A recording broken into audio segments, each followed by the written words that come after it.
Next question. Question says a 5 kilogram body collides with another stationary body. After the collision, the bodies move in the same direction with 1/3 of the velocity of the first body.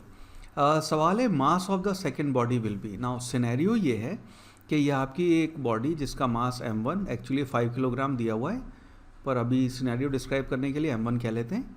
इसकी velocity u1, दूसरी आपकी body जिसका मास m2, इसकी velocity u2, और इन दोनों के बीच में हुआ कोलिजन, और कोलिजन के दौरान एक सर्टेन वेलोसिटी रही होगी, और उसके बाद दोनों सेम वेलोसिटी से आगे मूव कर रही हैं. सेम वेलोसिटी से आगे मूव करने का मतलब है कि आपका कोलिजन के दौरान E = 0 हो गया. तो दोनों बॉडीज़ चिपक के यहाँ पे m1 और m1 प्लस m2 मास दोनों एक साथ एक सेम वेलोसिटी से मूव कर रहा है.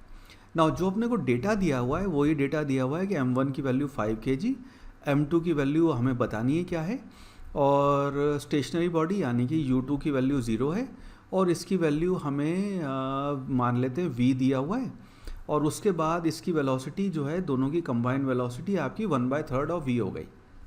ऑलराइट, सो इसको अभी यहाँ के लिए हटा देते हैं. ठीक है, सो ये आपका डेटा आपने को यहाँ दिया हुआ है. नो इस केस में अपना मोमेंटम हम कंजर्व कर सकते हैं बिकॉज एक्सटर्नल फोर्स आपका 0 है. तो हम यहाँ लिखेंगे initial momentum will be equal to आपका फाइनल मोमेंटम. इनिशियल मोमेंटम, इसका मास m1 दिया हुआ है 5 kg, मल्टीप्लाइड बाय इसकी वेलोसिटी v, प्लस दूसरी बॉडी रेस्ट पे थी, विल बी इक्वल टू, दोनों अब एक साथ चल रही है यहाँ पे, तो 5 plus m2 multiplied by v/3. Alright, और हमें बताना है m2 की वैल्यू क्या होगी. ना यहाँ से और यहाँ से v आपका कैंसिल हो जाएगा, 3 से मल्टीप्लाई कर देते हैं.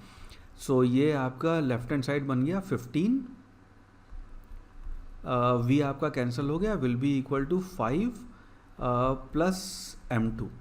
इसका मतलब है m2 जो है उसकी वैल्यू हो गई 10 kilogram. So that means option number 2, 10 kilogram would be the right answer.